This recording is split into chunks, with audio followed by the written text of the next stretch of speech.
The situation right now in the world with respect to political leadership is such, in my view, that arguably the richest man in the world was seen making a Nazi fascist salute to the audience. Then he turned around and made it a second time to a flag. Now the audience could also be heard booing that. And so immediately backtracked and he said, well, I'm just sending you my heart and so on. And I believe he also made a statement.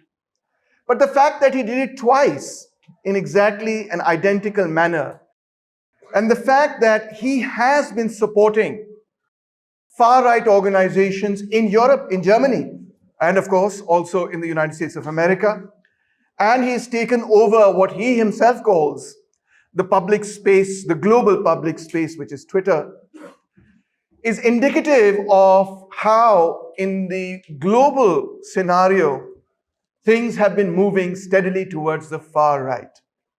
The recent election of Donald Trump, of course, is very much indicative of this larger trend, but we can also see several political organizations grow up and develop in the recent past that in Europe that we would not have seen at any time in the post-war period, that have been openly talking about far-right politics. Whether we talk about Le Pen, or we talk about the British National Party, or other such organizations, Nigel Farage, etc., the situation is quite stark, so to speak. Why is this happening? And this is not just in the first world or in Europe. In the third world also we see that the entire project that we refer to as the liberal democratic order is in somewhat of a crisis. In fact, it would not be somebody who's a critic of liberalism, such as myself, arguably, that is saying that. But in terms of free and fair elections, the rights of minorities, the freedom of the press, the rule of law, this is now the 12th consecutive year in which there is a global decline in democratic freedoms. 113 countries have seen a net decline. Only 62 countries have experienced a net improvement.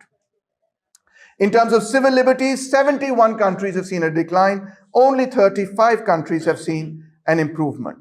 And this comes from organizations that are supporting the liberal democratic order.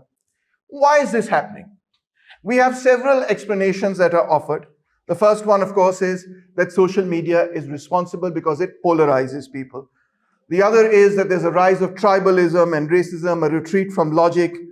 But I find these explanations to be not entirely satisfactory.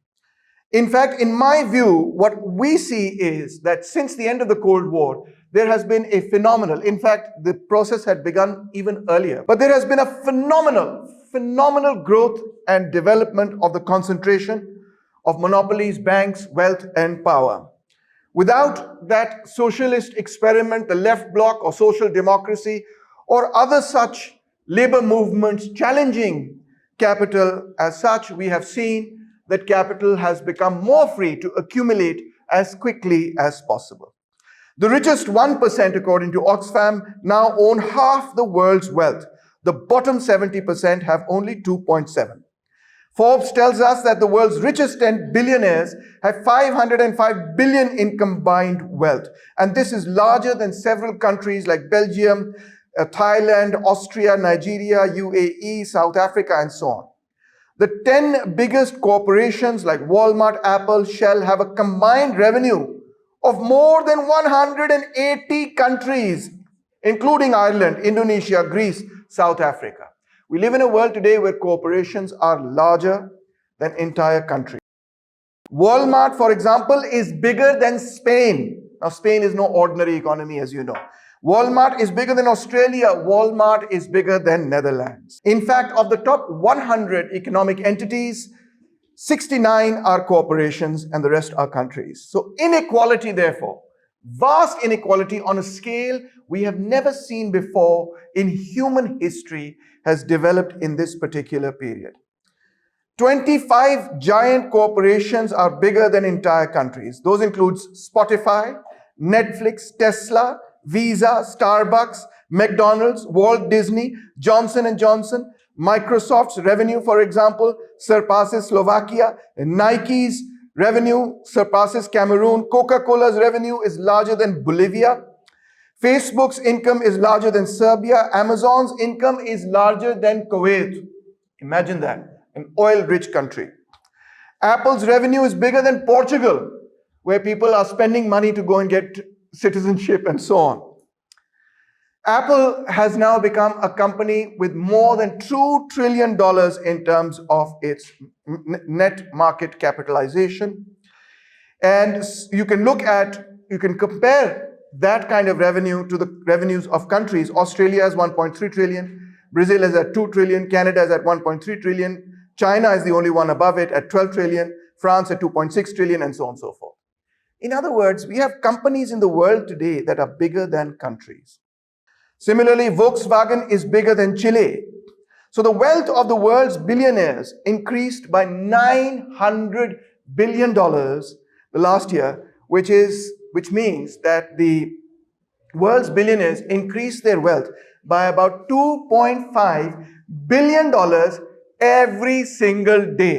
ہر روز اندازہ کریں آپ، آج آپ اٹھے، آپ نے دان صاف کیے، آپ یہاں پہ آئے، آپ نے چپس کھائے، آپ گھر جائیں گے، آپ سو جائیں گے، تو اتنی دیر کے اندر جو امیر ترین لوگ ہیں دنیا کے، جس میں مسک صاحب بھی شامل ہیں، تو ان کی ویلتھ تقریباً 2-3 بلین ڈالر سے بڑھ چکی ہوگی. ہمیں یہ بتایا جاتا ہے اکثر و بیشتر کہ اس کی وجہ یہ ہے کہ یہ بڑے کوئی ایفیشینٹ قسم کے، بڑے کوئی انٹیلیجنٹ قسم کے لوگ ہیں. ڈونلڈ ٹرمپ کی آپ نے تقریریں سنی لی ہوں گی، میرا خیال ہے انہوں نے اس میتھ کو تو ختم کر دیا ہے کہ جو امیر ترین لوگ ہیں وہ دنیا کے سب سے کوئی لائک فائک قسم کے لوگ ہیں. ایسا نہیں ہے. انفیکٹ ان کے پاس جو دولت اور جو دولت کا ارتکاز ہو رہا ہے، اس کی بنیادی وجہ یہ نہیں ہے کہ یہ بڑے محنتی لوگ ہیں، بہت زیادہ کام کرتے ہیں، یا بہت کوئی انٹیلیجنٹ قسم کے لوگ ہیں، ایسی ان کی کوئی انٹیلیجنس ہے جو بلین ٹائمز ہماری انٹیلیجنس کے برابر ہو. ایسا قطعی طور پہ نہیں ہے. اس کی در حقیقت وجہ یہی ہے کہ انہوں نے وسائل پر، معاشی وسائل پر اپنی ایک اجارہ داری قائم کر لی ہے.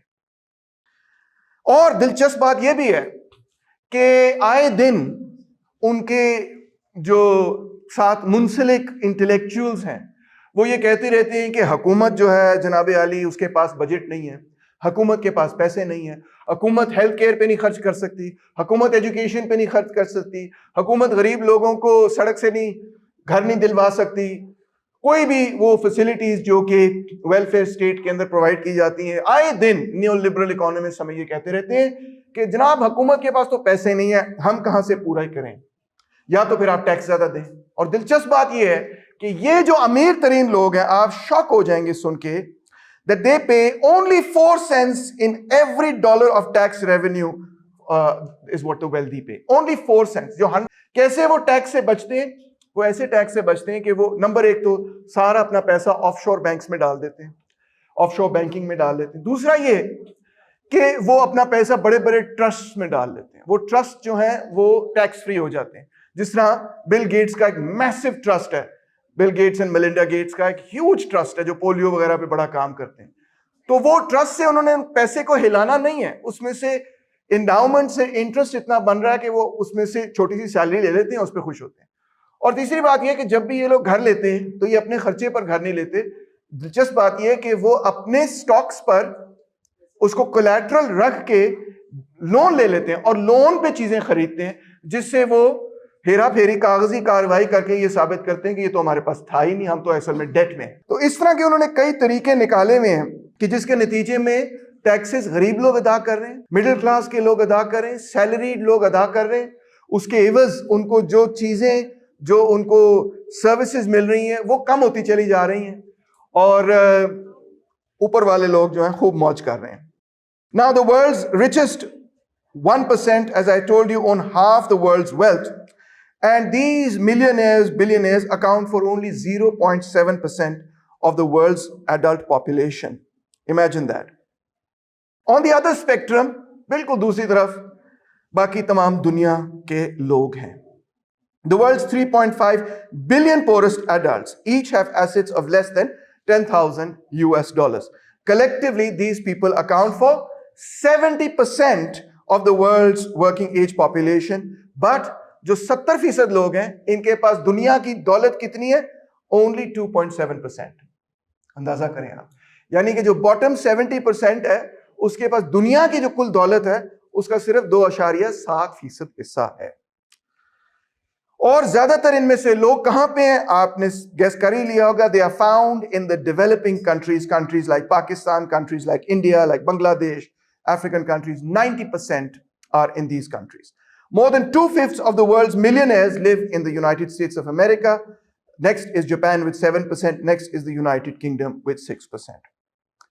Now, in a world where half the world's net wealth belongs to the top 1%, in a world where the top 10% account for 85% of the world's wealth and the bottom 90% account for only 15% of the total wealth of the world, in a world where top 30% of adults own 97% of all wealth, in a world of such incredible wealth inequality, how could you expect to see democracy survive?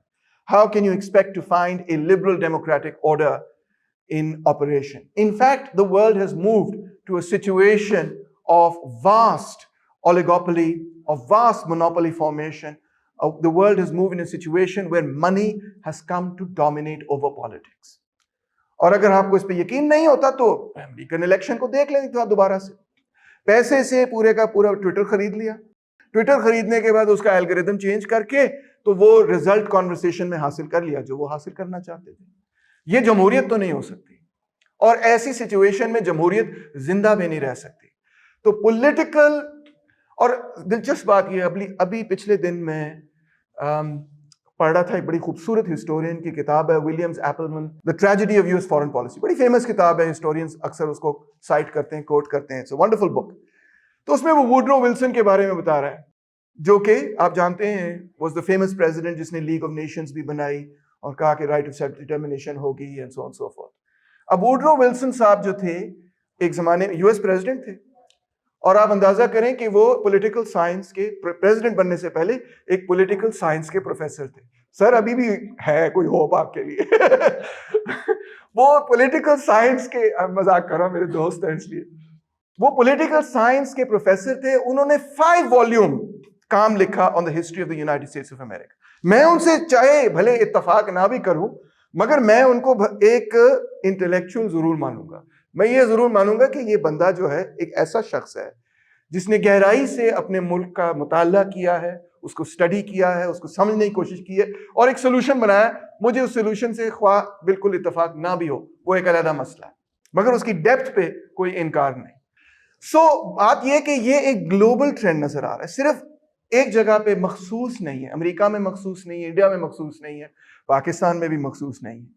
تو اس کی وجہ کیا ہے؟ اس کی وجہ تلاش اگر آپ نے کرنی ہے تو وہ صرف آپ کو سوشل میڈیا میں نہیں ملے گی, وہ صرف اس چیز میں نہیں ملے گی کہ آپ نوجوانوں کو یہ کہہ دیں کہ آپ کی جنریشن ہی بڑی خراب ہے, ہم بڑے اچھے لوگ تھے اور آپ لوگ جو ہیں پڑھتے لکھتے نہیں ہیں. یہ بھی وجہ نہیں ہے. وجہ یہی ہے کہ جو مینز آف کمیونیکیشن ہے ان دا ماڈرن ورلڈ, جو میڈیا ہے ان دا ماڈرن ورلڈ, جیسے نوم چومسکی لکھتے ہیں 6 کارپوریشنز نے 90% امریکہ کا میڈیا مونوپلائز کیا ہوا ہے. اور جو سوشل میڈیا ہے اس پر بھی آپ نے دیکھ لیا کہ وہ بیسکلی ایک فری میڈیا نہیں ہے, وہ ایک پرائیویٹ میڈیا ہے. اس میں مارک زکربرگ ہے, اس میں ایلون مسک ہے, اس میں 2-3 اور لوگ ہیں جو اس کو ٹوٹلی ڈومینیٹ کرتے ہیں. تو ایسے میں جو انفارمیشن اویلیبل ہے پبلک کو, اسی کی بنیاد پہ پبلک نے فیصلہ کرنا ہے, اور انفارمیشن کو کرٹیل کر کے آپ وہ ریزلٹ پبلک سے حاصل کرتے ہیں اور کر رہے ہیں جو کہ آپ نے حاصل کرنا ہے. اور اس انفارمیشن کو کرٹیل کرنے کے لیے آپ کے پاس ٹولز کون سے آئے, آپ کے پاس اوزار کون سے تھے؟ وہ اوزار تھا پیسہ, وہ اوزار تھی your monopoly on wealth. That in my opinion is happening globally, and that is the biggest challenge to the development of political leadership, and of course to what a cause that I hold dear, which is the emancipation of countries like our country, the emancipation of the third world. Thank you so much.